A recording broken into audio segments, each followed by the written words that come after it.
This podcast may contain disturbing content for some listeners. It's intended for mature audiences. Listener discretion is advised.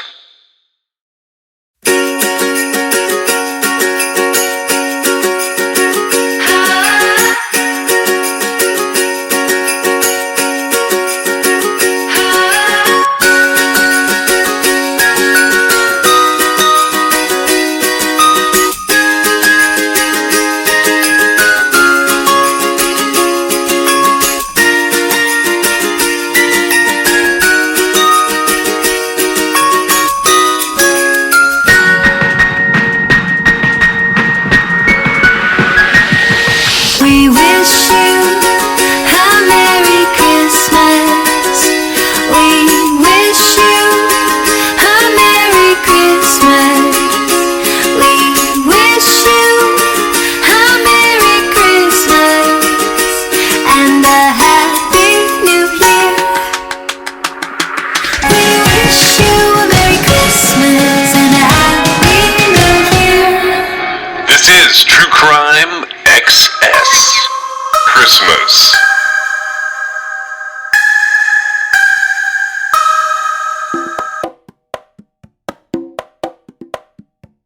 Today, we have a missing persons case I thought would have gotten a lot more attention than it has. But I'm going to bring him up here and we're going to talk about a couple of things in his case that are sort of odd. He's a Christmas Eve case, technically. I believe the reported date is December 25th. He goes into NamUs in June of 2009, on June 1st, 2009. The date of last contact there is listed as December 25th, 2003, out of Middlesex, North Carolina, which is in Wilson County. He was 22 years old when he went missing on December 25th, 2003. He was 5 feet 4 inches tall and 180 pounds. We were talking today about a gentleman. If he were alive, he'd be 42 years old this Christmas. He is an African-American male, and his name is Travis Lamont Lynch. Now, if you go into NamUs, he's MP2241. There's some brief descriptions in there of a 1992 Pontiac Grand Am he might have been driving, and the license plate is a white Grand Am. He was seen with blue jeans and a light brown T-shirt.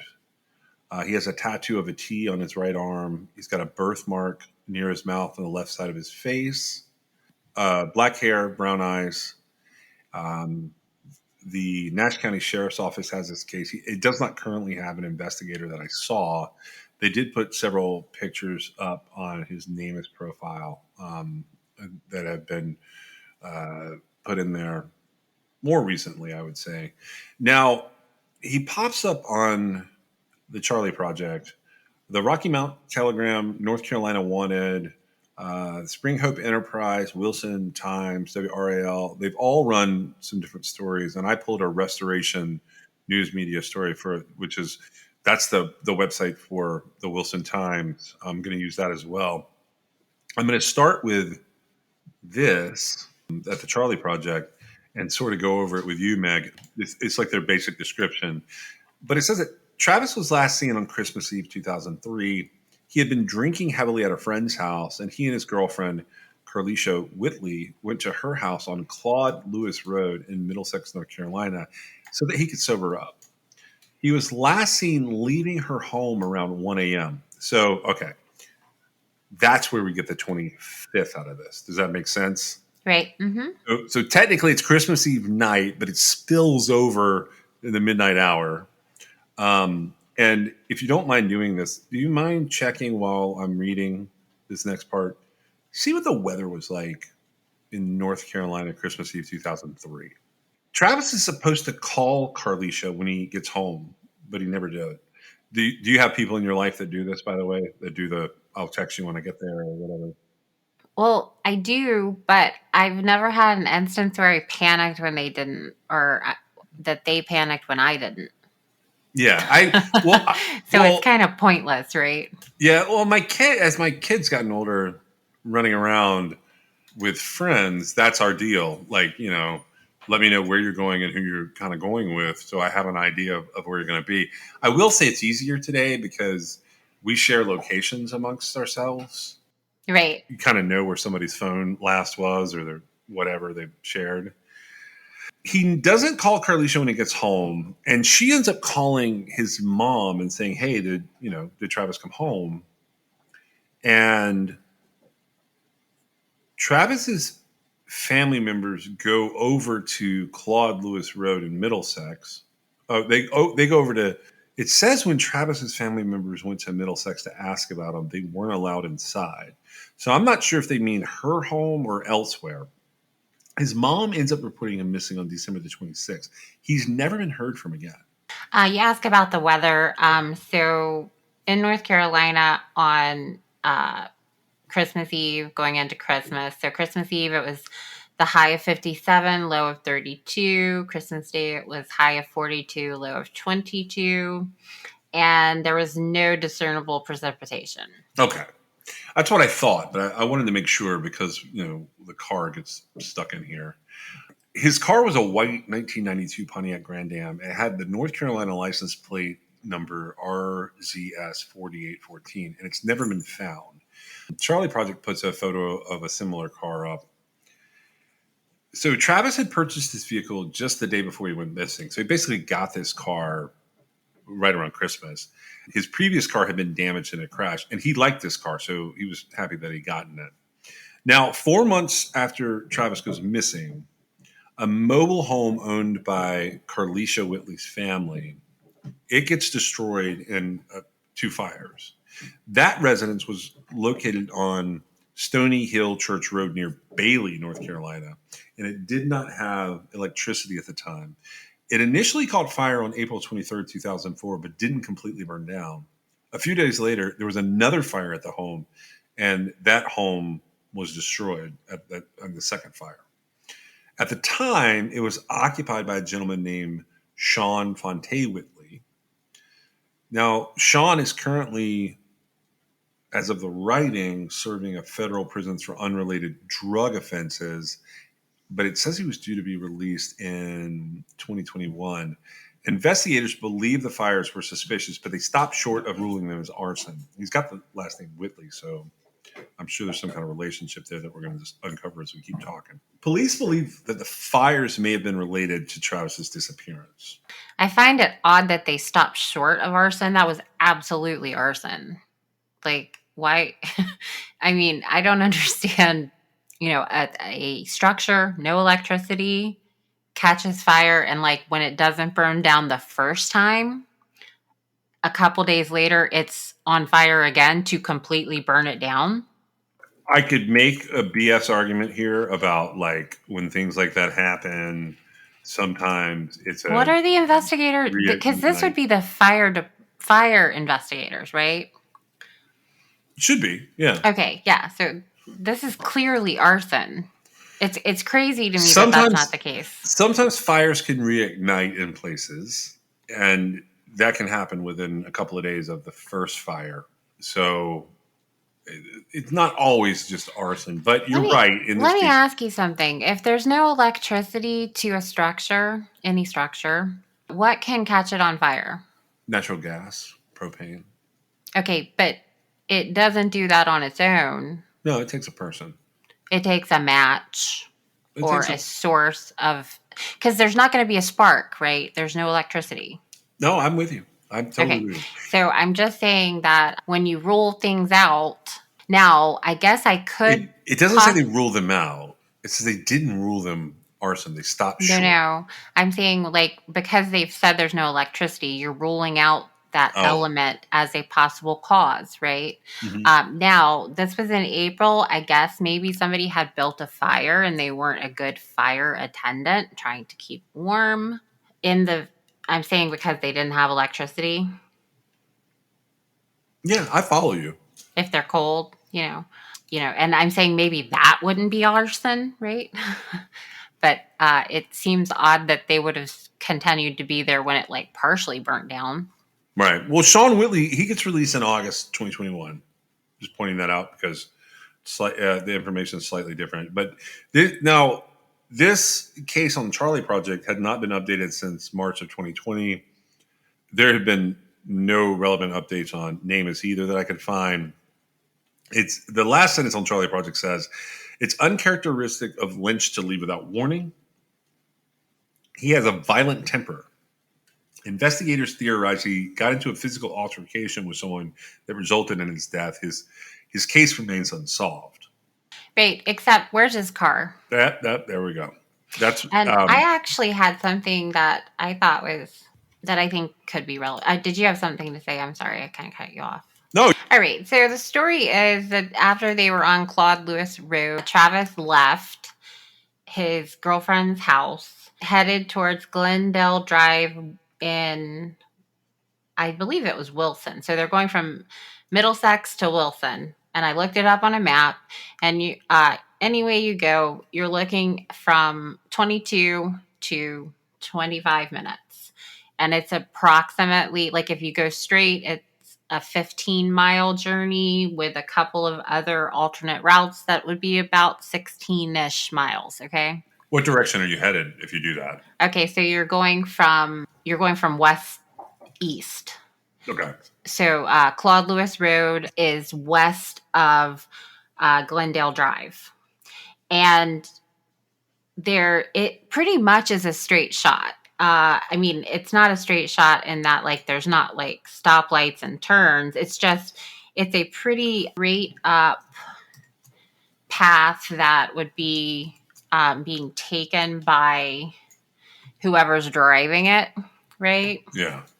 So I did take into consideration what they were thinking because I feel like the family, it was uncharacteristic of him to not show up for Christmas, I assume. And I assume he was going back to his house where his parents lived. And I'm making those presumptions based on nothing. So I could be wrong. I immediately looked because his car is missing. He had been drinking heavily. There's no definitive answer as to whether he actually sobered up or not. And so I feel like there are actually two places along this route that he would have traveled home that he could have ended up in water in his vehicle. You can go with specifics if you want. Yeah, I could tell you. So it's possible that he went into Turkey Creek and ended up in the Buckhorn Reservoir. Okay. Or he could have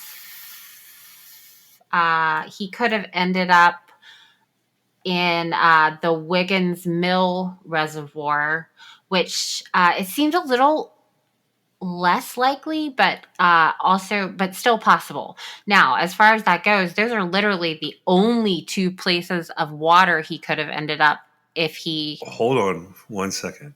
traveled that route. Do you have the map still up? Yeah, Is Camp Charles on this road or close to this road? I have no idea. If you, I'm pretty sure I've been on Claude Lewis Road.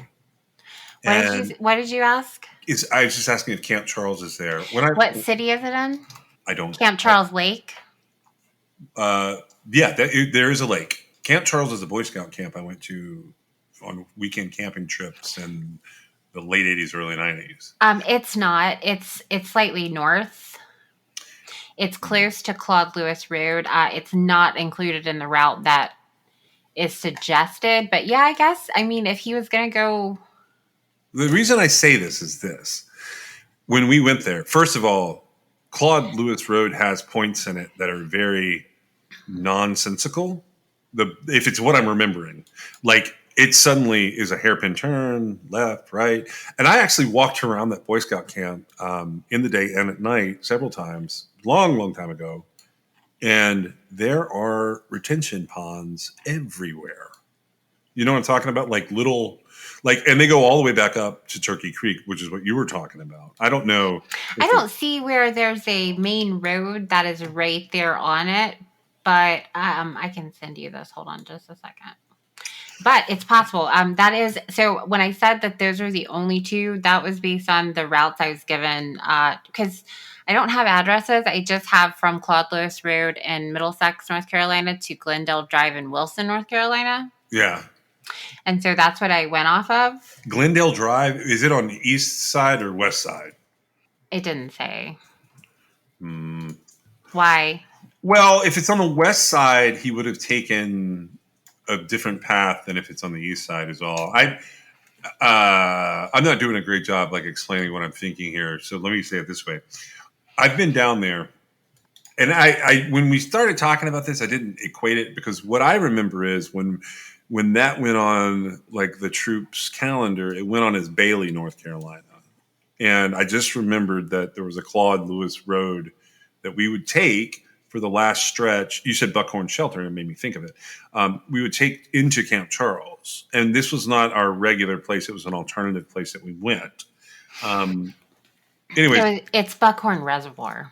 yeah, that's south of what I was thinking of for Claude Lewis. But Turkey Creek does go to Buckhorn Reservoir.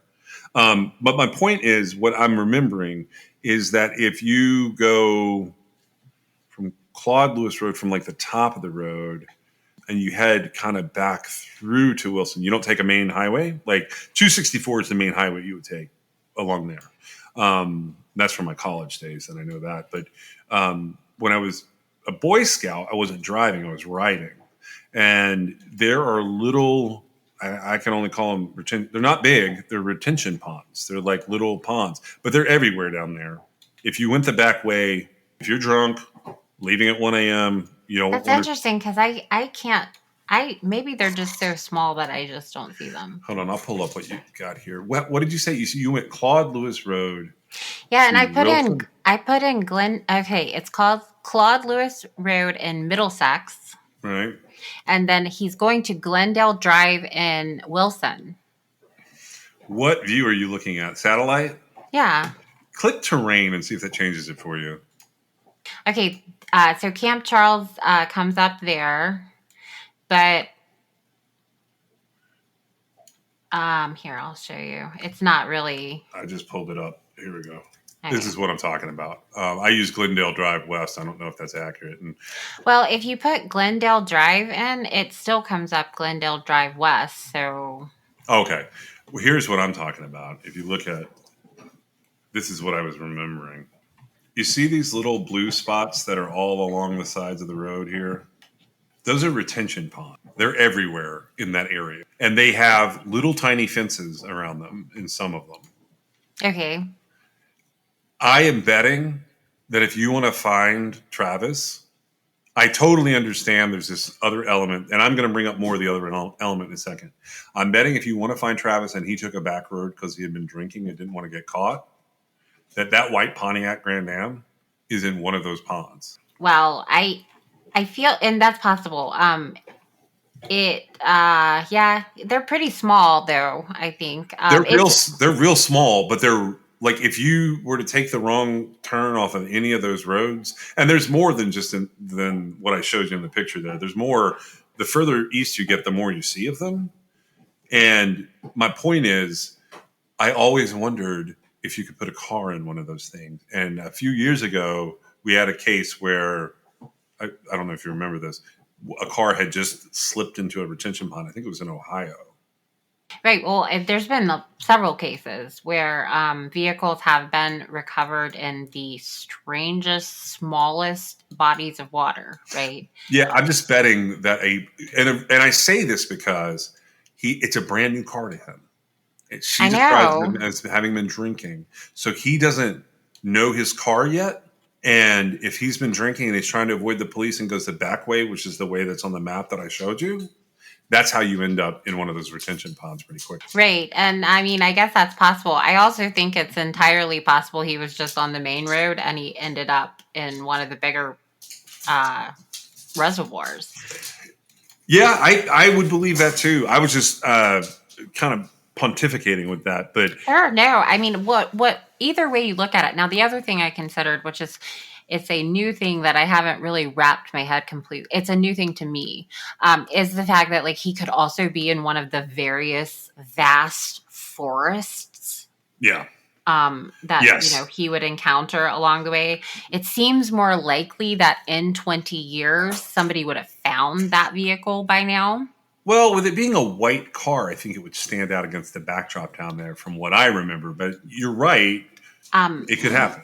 It's not, from what I can see, it's not a situation where there's like acres and acres of like uninhabited territory there, right? Yeah. It's like somebody would come across it. I don't know. So I feel like when they went trying when his family when he didn't show up and his family was trying to find him and they weren't let in to the girlfriend's house or wherever they were trying to go in at, I feel like that gave this case a certain spin to it, right? That may or may not have been relevant. Yeah, I tried to find the source of that too, because I figured that's where we were headed next. In April 2020, Wilson Times ran an interesting article about this case. A guy named, the writer is Lindell Kay, Kay.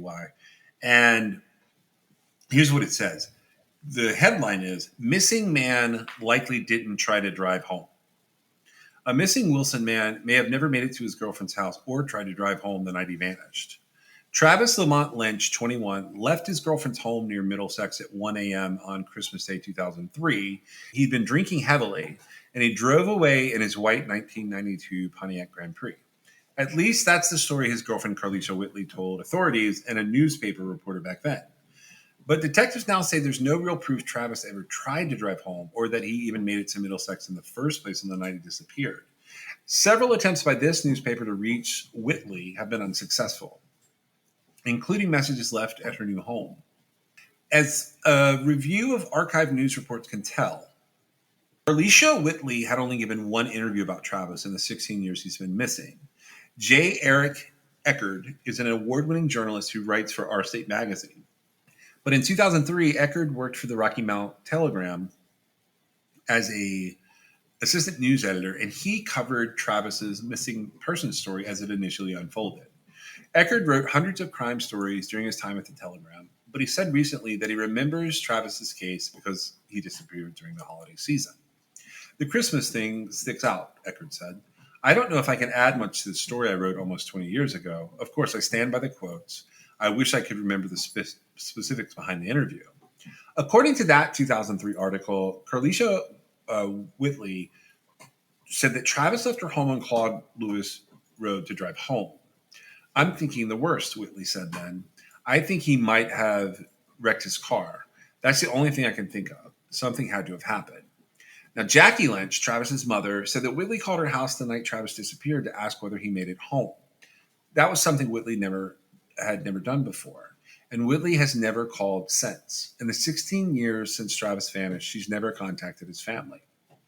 Travis Lynch's aunt, Adeline Lynch, said her family went to Carlisha Whitley's house the day after Travis didn't come home, but they wouldn't let us look around the house. The only evidence investigators have that Travis tried to drive home is Whitley's statement. And that's according to Major David Brake of the Nash County Sheriff's Office. When previously asked whether Carlisha Whitley is a suspect in the case, Brake responded, "We can't rule anyone out."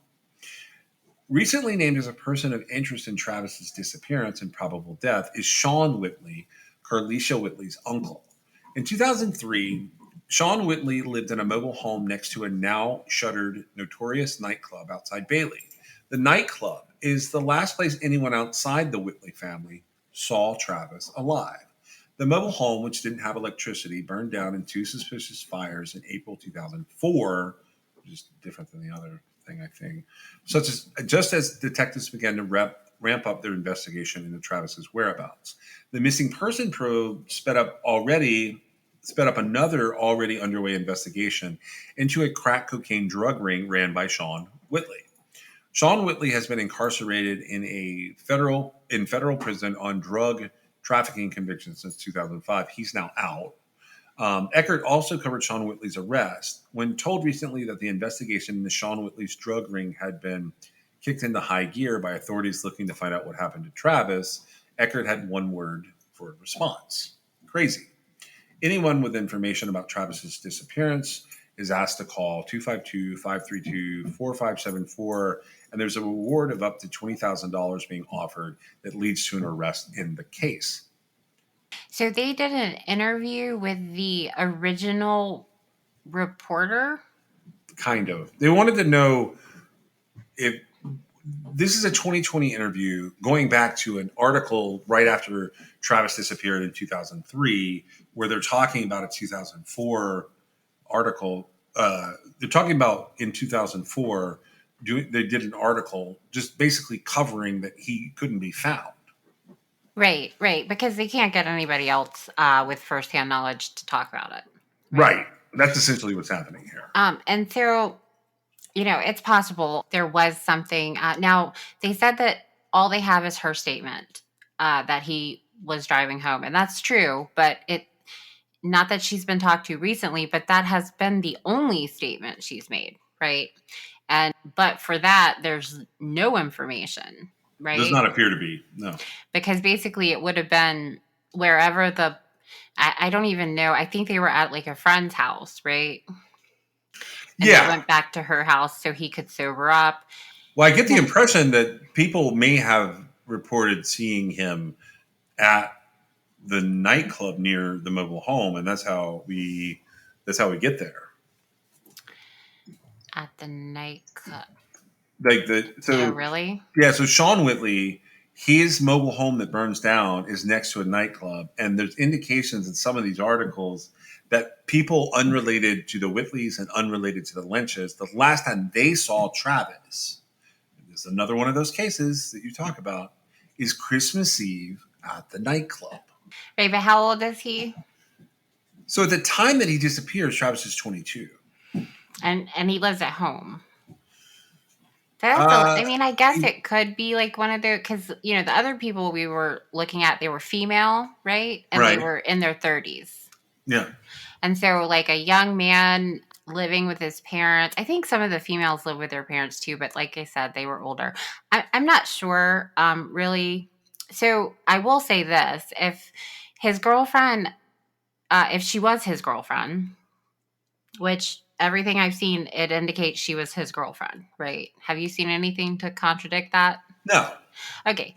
And so, what would make a girlfriend lie about her boyfriend having been at her house and leaving in his vehicle after heavily drinking?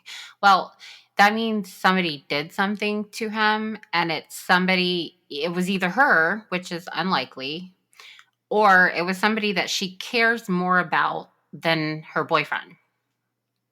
Or has more control over some aspects of her life. Sure, you could put it that way if you want to. But so it's somebody that, because, you're not going to protect somebody that's done something to someone you're in a relationship with unless there is a different motivation for doing so, right? She's not going to protect like a friend or like one of his friends or like whatever. Now they bring up he had a temper. I guess that's corroborated somewhere, but there's no indication. Because see, when someone has a temper and they get into a fight and something happens, like that's actually when you want to call the police, because like it could be legitimately defense, right? Self-defense or defense of others. Yeah, that's a possibility. I mean, if he hit her, got drunk and hit her, maybe that's why somebody did something about it. But none of this makes sense with her calling mom. Well, that would be just to be setting the story up, right? I don't believe that. If she's never done it before, she's calling because she genuinely did not get called by him. I agree. And I also don't think, I don't know what happened except what's stated there. I don't think that somebody showing up at your house and being like, where's my son? I need to look around. And you're like, yeah, he's not here. And you're not coming in and looking around. That doesn't necessarily, scream guilt, right? Because to me, like, I don't want people looking around in my house, right? I mean, I feel like that's a kind of, it's an acceptable response, right? Because obviously if there's really a problem, the police can get a search warrant and go look. Can, yes. And so to me, I don't jump to foul play just because of that. I also, again, if he hit her and she did something to him in response, that's self-defense. If somebody else did something because he did something to her, again, that's defense of others, right? And so I guess if you're somebody that is in trouble for other things, like they've kind of pinpointed here on her uncle, it seems to me like that might hinder it a little bit. But again, I don't know. I just have trouble believing that. Well, if you've got a conspiracy like that going, and they've taken the time to call mom and ask about him, which I don't think that you do that, because if you've got a conspiracy going, I do not think that you call it 1 or 2 in the morning to check on him. I think that's crazy. I think you're kind of right, because I feel like it would be Drawing attention. It would be more authentic to wonder why he didn't show up, right? Yeah, like, he left, right? But he was drinking. But then again, her calling to me, she doesn't know she's going to get mom. She's thinking he is drunk, laying there, forgot to call her, and he's going to pick up the phone and talk to her and say, "I'm fine, baby," and hang up. That's what she's expecting when she makes that call. Otherwise, you're calling attention to something when you shouldn't. Yeah, I mean, I agree with that. But so let's play devil's advocate and say, okay, yes, something happened. He's witnessed something he shouldn't have. I don't think the girlfriend keeps her mouth shut about that, but it's possible, I suppose. However, you were talking about the power dynamic. Yeah. And we're talking about an uncle who's living in the family property without electricity, right? So I don't know how much power he would have wielded over her, but let's say that it was some sort of blood loyalty. Where's his car? That's the other part that I was going to get to. Okay, so you end up in a situation where every piece of it can't be true. This can't be the genius living without electricity, running a crack ring out of the family mobile home with the power dynamic over the girlfriend and makes her call mom at 1 or 2 in the morning or whatever, who also is brilliant enough to make the car disappear in a way that it's never seen or heard of again. And then it really doesn't run together, does it? No, it doesn't. And he only ends up being investigated, according to that, for the gang that's moving this cocaine around. He gets hit up on the trafficking charges because of this kid being missing. In my opinion, that would have been a situation where they probably would have figured out what happened. And they put him away. He's in prison for quite some time, because he's basically in prison from 2005 and he gets out in August of 2021. That's a lot of time. It really is. And that man, if he genuinely was just either, he fell asleep or he was intoxicated and his car and his remains are in the water somewhere. What a series of unfortunate events for all of them, right? It really is. And I'm telling you, I think I could actually, you could be right. Buckhorn being looked at would be smart.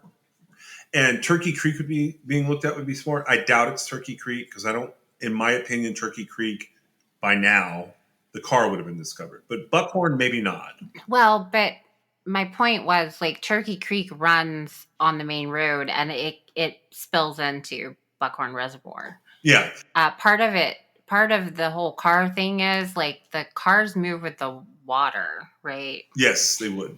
And that's why, it may not be completely obvious. Now, I didn't go driving this route or anything to see where could you go off the road, right? And so from an overhead map view, you can't really tell where there's guardrails and things like that, right? Unless you go into the street view. I wanted to see if I couldn't get an older satellite coverage, but they've changed the way that works and I wasn't able to see. So I may have to go wander around on this one. I know where that is. There's an area down there that I totally picture a car being able to be hidden off the road in either the small retention pond. There's also, if I recall correctly, kind of a hairpin right turn, and there's a gully on the other side. Well, I would say that I feel like okay, I guess I could put it this way. Even if he wasn't driving the car, I feel like his car is in water somewhere. Oh, I would agree with that. Whether he drove off the road or somebody else put it in the water. And I feel like that would be kind of a key. He maybe, if he's in the trunk of the car, he probably didn't drive it off the road, right? Right. That's sort of where I was headed with that. Yeah. I was going to say we could probably solve this either way if the car were to be found in any of those places that we're describing right now. Right. And that's something that I have thought about previously, that because to me, like, somebody missing in their vehicle that ends up in water, that is an accident most of the time, right? Unless they're in the trunk of the car. Yeah, exactly. We've talked about it on several different cases. Right. So I do have an exoneration. I know this missing persons case ran long, but I really wanted to highlight Travis's case. I feel like he falls into a different category, which is young African American men who sometimes get forgotten in missing persons cases, and that he's a holiday case is particularly tragic. So I wanted to highlight him, and that's why I spent a little extra time on it. And I appreciate you doing that with me. I have an exoneration case for today. This one is an older one. It's actually one of the oldest ones. This is out of Manchester County, Vermont, and it's a murder case. The crime takes place in 1812. The conviction on this case takes place in 1819. And then there's an exoneration in 1820. Now, the demographics are, we have Caucasian males, and they're brothers. There's two of these guys. And it's another one of those that when I hear about it, I'm like, what in the world are they talking about? The contributing factors here were false confession, false or misleading forensic evidence, and then perjury or false accusation. This, have you ever heard of this one? I don't think so. But I have to say it is one of my favorite cases. Yeah. Stephen and Jesse Bourne are brothers who were sentenced to death in Manchester, Vermont in 1819 for the murder of their brother-in-law, Russell Colvin. Russell Colvin had disappeared and presumably been murdered in 1812.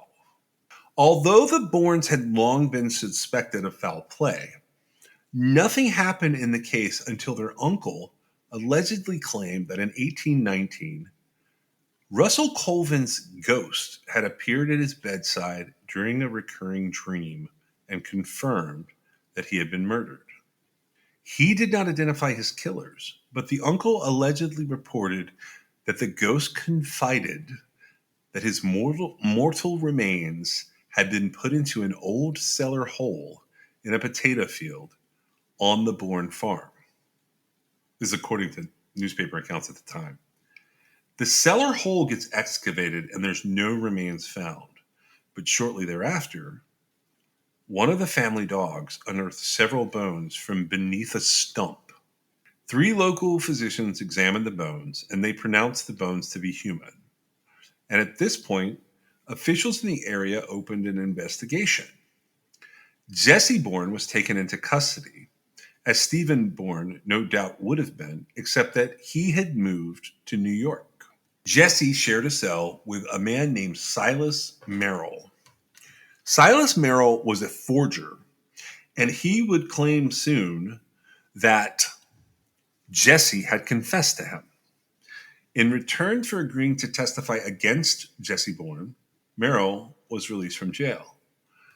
Then, when Jesse was confronted with the mounting evidence against him, he made a statement to the authorities where he admitted killing Russell Colvin. He placed the principal blame for this on his brother, Stephen, whom he may have presumed to have been beyond the reach of the local authorities. However, a posse soon gathered, and they went to New York and arrested Stephen. Shortly afterwards, he was returned to Manchester, and he confessed to murdering Russell Colvin as well. But the spin that he put on the case was that he was acting in self-defense. After the brothers were charged with Colvin's murders, the physicians changed their minds about the bones that had been unearthed by the dog, and they concluded they were in fact not human, but animal bones. Nonetheless, based on Merrill's testimony, the jailhouse snitch, and the defendant's inculpatory admissions, the prosecution pressed ahead with the case. There was no other proof of corpus delicti. There was no body in this case, but both brothers were convicted and sentenced to death. What makes this case your favorite case? I'm totally curious. Oh, there's so many things. I mean, you start the situation where you've got brothers, right? And a brother-in-law. Now, I assumed that meant that this man was married to their sister. Yes. Okay. And so Russell Colvin left. We don't get a lot of details about that, but he disappeared. That's what we know at the beginning of the story. And, then we have Uncle. Yes. Because we don't have his name, right? So it's just an uncle. Uncle, for whatever reason, maybe it really did happen, but I'm thinking with a little bit, if there was more information available, there may have been a reason that 7 years after Russell Colvin, the brother-in-law, suddenly disappeared, Uncle is now seeing Russell Colvin's ghost in a reoccurring dream. Yes. And before you go any further, I did some digging on this one. Okay. In 1812, the Bourne family of Manchester, Vermont, and you and I have played around in that area a lot, so I've gotten really familiar with how to dig through local records. It consisted of Barney Bourne. His sons were Jesse and Stephen. Their sister was Sally. Sally is who married this odd character, Russell. I don't know that he's odd because he hasn't really done anything wrong. He is odd. Okay. Russell was not liked in the family. He did the weirdest shit. He would not work. He would show up to work and not know how to do things. And he was given to some peculiar antics in terms of what the family describes about him. They said that he would play with toys. And they said from time to time, he would wander off and not come back for a month or two, whatever that means. One day in May of 1812, he wandered off and he never returned. There was a rumor that he joined the War of 1812, but other people suspected that he fled to avoid it. And I heard a joke in some of the material related to this that he might have been sick of his wife's cooking. I mean, at this point, anything's possible, right? Right. So Sally's uncle Amos, Amos, he's the one who starts having these supernatural dreams in which Russell's ghost appears and says where his remains have been buried. Uncle Amos was viewed as a man of unimpeachable integrity. So a search is launched. And they find a lot of weird stuff in this area of this abandoned potato cellar, which turns out to be, from the dream and real. They find a knife in there. They find some evidence that maybe some humans had been in the area and left some things behind in a time that the Bournes didn't seem to remember. One of the crazy things for me about this case is that these guys confess, they get convicted, and they're sentenced to be hanged. Now, in their appeals, which is sort of the next part of this story, the Vermont legislature, they decide that Jesse Bourne's sentence is going to be commuted to life in prison. That's because he plays a relatively minor role in this murder, since both of them can't possibly have murdered him. But they deny relief to Stephen. And Stephen is sentenced to be hanged in 1820. On the eve of him being hanged, some new information comes forth. And that information is that Russell Colvin has been found. He is working on a farm in New Jersey. So he appears in Manchester, and his brother-in-laws are exonerated. They're then released, and all of the charges against them are dismissed. Right. Well, and so, you asked me why this is my favorite case. And I'm not saying favorite case of all time. I like this case because it has a happy ending. So we've got the ghost witness to Uncle Amos, who now has a name. Do you have any idea if Amos or Barney was older? I think Amos is the older in this case, based Okay. on what I can put together. Okay. And do you have any idea if Stephen or Jesse was older? I think Steven is the older brother. Okay. I don't know that information, but one of the interesting things that makes this one of my favorite cases is that they did both confess, right? And you're like, well, wait a second, how did that happen, right? And in the summary of the exonerations, it's indicated that Jesse was still in the area, and he's got the forger saying that he has confessed, right? Yeah. And then you've got we're talking about 1819. This is when this is happening. And so you've got that interrogation. How's that go? Right. As far as, look, the forger you were sharing a cell with has said that you confessed to him. If you can just give us the information, we'll go easy on you, I guess. I mean, I'm not really sure how, it gets prompted that way. But it says that as Jesse is confronted with the mounting evidence against him, right? Mhm. He figures like, okay, this has gone against me, and I've got to do something. And so he takes the opportunity to admit it, but blame his brother, right? And I do think it more than likely Stephen is the older brother. But Jesse does it from a place of like getting this off of his back, taking the least amount of culpability possible, and thinking like, oh, well, they can't get Stephen. He's in New York, right? For whatever reason, that's what he's thinking. And so when Stephen is then arrested, I don't know if Stephen's going, oh no, Jesse killed this guy and now he's blaming me. And now I've got to do something. And so I'm going to say it was self-defense, right? Because he's not going to turn around and blame his little brother, right? Yes. Okay. Or, right, he's going, I don't remember doing this. The only reason I would have killed this guy was in self-defense, right? And so since Jesse's confessed to this is what had to have happened. And so I have all these like running dialogues of like what the narrative possibly was between these two brothers, and like what leads them to both confessing to killing a guy who is ultimately alive, and not just a guy, their sister's husband, right? Yeah. So there's a write up on this one. Okay. There's a couple of different things. There's a story from 1924 called Uncle Amos Dreams a Dream. They appear in Convicting the Innocent, which is Errors of Criminal Justice. That's the Edwin Burchard book I've talked about before. Their chapter 3, I think, is theirs. And there's a story by Wilkie Collins called The Dead Alive that is also based off of this. So they appear in history a couple of different ways. What I think happened here, I think there was actually an incident where there was a fight between Jesse Stephen and Russell. And I think Stephen popped Russell in the head with a stick or a club because he was doing something stupid. And I think Russell left because of that. And Stephen thought that he had died.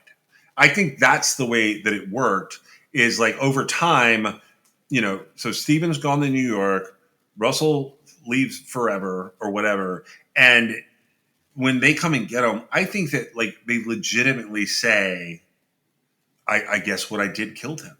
But, right. And that would be that would be awesome if that's really what happened, right? Because you don't have anybody being shady or falsely confessing or anything, right? Yeah. Well, I will say this, and this is how I'm going to leave this one. I don't have anything else on it. But the interesting part about all of this is Russell Colvin disappeared after he showed up. Like, see, he shows up, they are freed, and then he's gone again. Right, but what's the ultimate ending?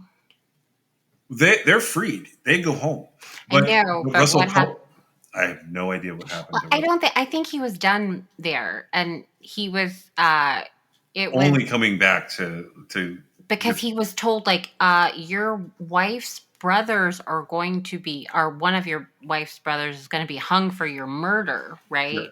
Yeah. but I think he was gone. He didn't want to go back because I mean they weren't very welcoming to him. But that was nice of him to show back up. But I don't know. Maybe it could have gone the other way too. They could have been like, "Look, we've already paid for this crime, so we might as well commit it, right?"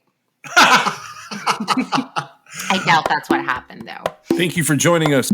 We are sponsored by LabRottiCreations.com. You can check them out at LabRottiCreations.com, and you can still use the code CRIMEXS for a fun pop pet portrait of your own pet. You can also reach us on Twitter, Instagram at TrueCrimeXS, or you can give us a call if you know anything about any of the cases that we're talking about at 252-365-5593. You can also reach us at Gmail at truecrimexs@gmail.com, and you can check out our website at www.truecrimexs.com. We'll see you next time.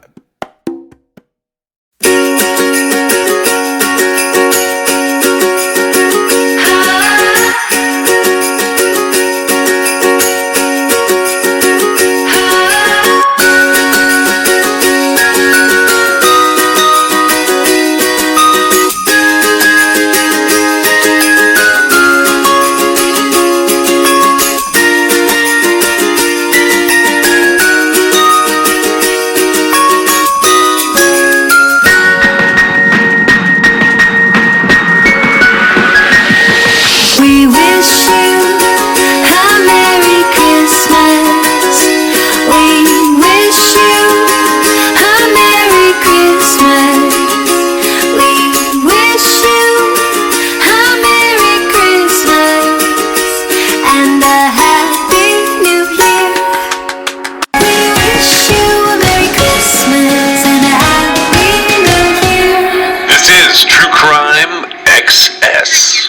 Christmas.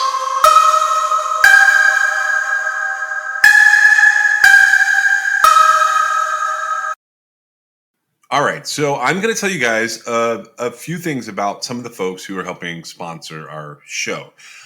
Now, Labrotti Creations sponsors our show, and you can always use the Crime XS code there. You can also just message them at Labrotti Creations, and they will generally do something for the people who come from True Crime XS. They were our very first sponsor. They've done a lot for the show, and that code is CrimeXS at LabRottiCreations.com. The first new advertisers that we have, and I've selected all of these guys. I've selected all of these advertisers. So the very first one is Cure. Now, I'm going to tell you guys about this, about Cure as being one of our sponsors. If you're an athlete, you know that proper hydration is key to peak performance, but plain water can be boring and sports drinks can be filled with artificial ingredients and added sugars. That's why we love Cure. It's a clean and effective way to stay hydrated and perform at your best. I use it late in the day when I switch out of caffeine mode. Specifically, when I hit the pool or I go play tennis with my wife, I use Cure to help me stay hydrated. It helps me recover after a long day. Now, you guys may not know this, but I build things. And right now, I've been building several structures on our property out here. Among those is a new podcast studio space for myself. I do a lot of that work at night and into the wee hours, and I always have some Cure with me to go into my aluminum water bottle. Hydration is not just about filling up my aluminum bottle with water. Cure Hydration is an oral rehydration solution that contains the perfect balance of electrolytes and glucose to help your body absorb water and rehydrate quickly. Whether I'm building things or putting the podcast together or chasing these dogs that you sometimes hear in my studio up and down the trails to get them worn out, Cure Hydration is the way that I choose to go. Cure Hydration is an oral rehydration solution, or an ORS, that contains the perfect balance of electrolytes and glucose to help your body absorb water and to rehydrate quickly. The formula is made with all natural ingredients like coconut water powder and pink Himalayan salt. It's free from artificial flavors, from sweeteners, and preservatives. Cure Hydration is vegan, gluten-free, and non-GMO, making it a great option for anyone with dietary restrictions or preferences. The packets are convenient and easy to use. You just mix them with your water and you drink. They're perfect for on the go. They're perfect for travel. And anytime you need a quick and effective hydration boost, ready to combat dehydration, then you try Cure today and feel the difference for yourself. You can use code TrueCrimeXS for 20% off your order. That's TrueCrimeXS. I have a link that I'm putting in the most recent episode show notes, and True Crime Access will get you 20% off. Our second sponsor for the show today is Laird. Now, Laird has a list of things that they want me to tell you about. They have better ingredients with amazing taste and functional benefits. They have a superfood creamer crafted from the highest quality, all-natural, real food ingredients. All Laird products are sustainably sourced and thoroughly tested to ensure that you're incorporating the cleanest, finest fuel into your routine. They have all natural whole food ingredients, and they contain naturally occurring MCTs made from coconut oil. There's no artificial flavors, there's no colors or additives, and there's no sugar from highly refined corn syrup. They want me to talk about my love of coffee, but the truth is, I don't do much with coffee. But let me tell you someone who does. My wife has to have a cup of coffee every day. Now, I've fallen off recently, but one of the big things that I've done since the beginning of our relationship is she used to go and get a Starbucks every morning. I have substituted that out by always trying to make her coffee. It's not going to be every single day of time from when I met her, but for the most part, almost every day, I make her coffee. I put her creamers together, and I make sure that she has a good way to start her day. So with Laird, he started experimenting with his morning ritual almost 2 decades ago. He found that when he started adding fats to his morning cup, like coconut oil, he had amazing energy throughout the rest of his day. He gradually perfected this recipe for an epic cup of fuel, and he began sharing it with his friends in the surf community. I'm an ocean guy, so I saw this item and I was like, okay, we're going to try this one out. Are you ready to feel more energized, more focused, and supported? Go to lairdsuperfood.com and add nourishing plant-based foods to fuel you from sunrise to sunset. And you can use our promo code at checkout to save 15% off your purchase today. Our offer code for this for Laird is going to be True Crime XS. Pretty much everywhere except for Labarde Creations. If you use True Crime XS, that will get you, at Laird, it'll get you 15% off. At some of the other places, they'll get you 20% off. I'm going to tell you about 2 more sponsors today. So the first one is, the third one is Liquid IV. So let's talk about the real reasons that you need to hydrate. Late night TV binging, back-to-back Zoom meetings, going on a walk with your friends. Everyday hydration is not just for high-energy athletic endeavors. Liquid IV is the #1 powdered hydration brand in America. It's now available in sugar-free. This is years in the making, but Hydration Multiplier Sugar-Free uses a proprietary zero-sugar hydration solution with no artificial sweeteners. It's got 3 times the electrolytes of the leading sports drink, but it's also got 8 vitamins and nutrients for everyday wellness. Liquid IV hydrates 2 times faster than water alone. Keep your daily routine exciting with 3 new flavors. They've got white peach, green grape, and lemon lime. I love all of these flavors, but I think that my favorite is probably the green grape. White peach I use as a secondary flavor, and lemon lime I leave here for my kids and my wife. Liquid IV believes that equitable access to clean and abundant water is the foundation of a healthier world. They also partner with leading organizations to fund and foster innovative solutions that help communities protect both their water and their futures. To date, Liquid IV has donated over 39 million servings in 50 plus countries around the world. You can get 20% off when you grab your Liquid IV Hydration Multiplier sugar-free or any other variant at liquidiv.com and use code TrueCrimeXS at checkout. That's 20% off anything you order when you shop Better Hydration today using promo code TrueCrimeXS at liquidiv.com. And the last sponsor I want to tell you about is Zencastr. We are part of Zencastr's creative network. We've been using Zencastr since about midway into our first season. Meg and I experimented with a lot of different ways to put the podcast together. And the truth is, Zencastr was an integral ingredient to us being able to bring you this show. It's so easy. It's now super easy. You can record a podcast with Zencastr. You can log in using your browser and you start recording a high quality podcast right away. You can record studio quality sound and up to 4K video with your guest.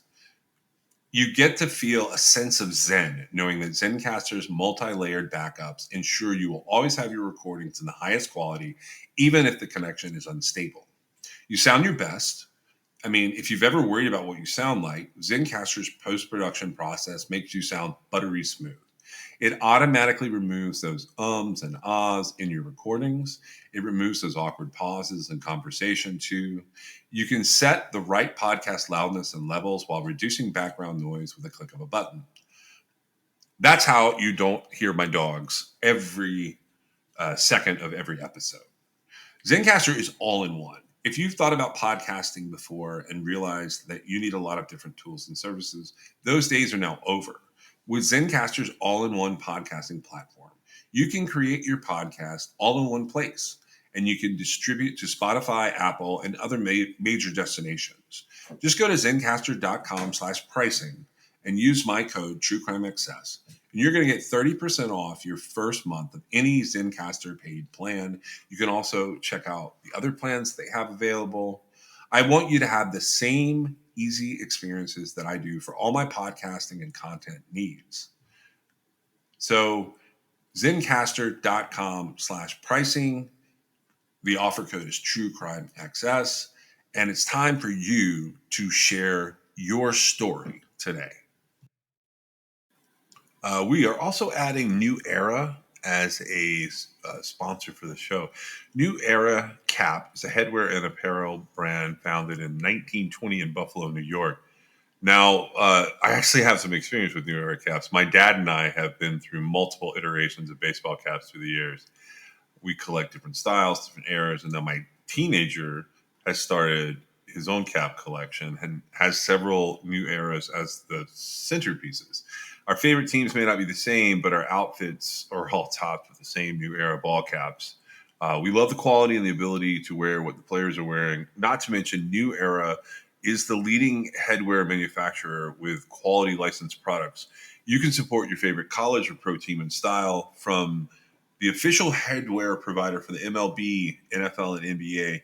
You can get a stylish accessory for your everyday ensemble and support True Crime XS. Just shop the official headwear and get 15% off when you go to neweracap.com. That's neweracap.com/TrueCrimeXS. You can also use the code TrueCrimeXS at checkout. That's it. That's all you have to do. And that's 15% off your order using the promo code TrueCrimeXS.